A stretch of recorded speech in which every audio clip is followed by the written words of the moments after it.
காரைக்கால் மக்கள் எல்லோருக்கும் தெரிவிக்க வேண்டிய ஒரு விஷயம் என்னன்னா, Karaikal district corporation and Pondicherry tourism department இணைந்து நடத்தும் இந்த காரைக்கால் கார்னிவல் இங்க வந்து பெர்ஃபார்ம் பண்றதுக்காக நானும் என்னோட பேண்டும் அண்ட் நேத்துக்கு ஆல் சிங்கர்ஸ், அதாவது ஜனவரி 18th அண்ட் இன்னைக்கு ஜனவரி 19th நாங்க பெர்ஃபார்ம் பண்ற எல்லா கலைஞர்கள் எல்லாரும் இங்க வந்துட்டோம். ஆனா மழை காரணத்தினால they have to postpone the show.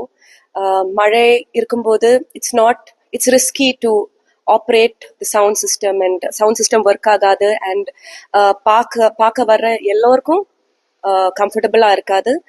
மார்ஷியா இருக்கு the area, so the authorities have decided to postpone the concert. So ஒரு கன்வீனியன்ட் டேட்ல நாங்க எல்லோரும் திருப்பி காரைக்காலுக்கு வந்து உங்க எல்லோருக்கும் ஒரு நல்ல ஷோ கொடுக்கணும்னு நாங்க ஆவலுடன் எதிர்பார்க்கிறோம். இறைவன் கிட்ட வேண்டிக்கிறோம் that it will happen soon again.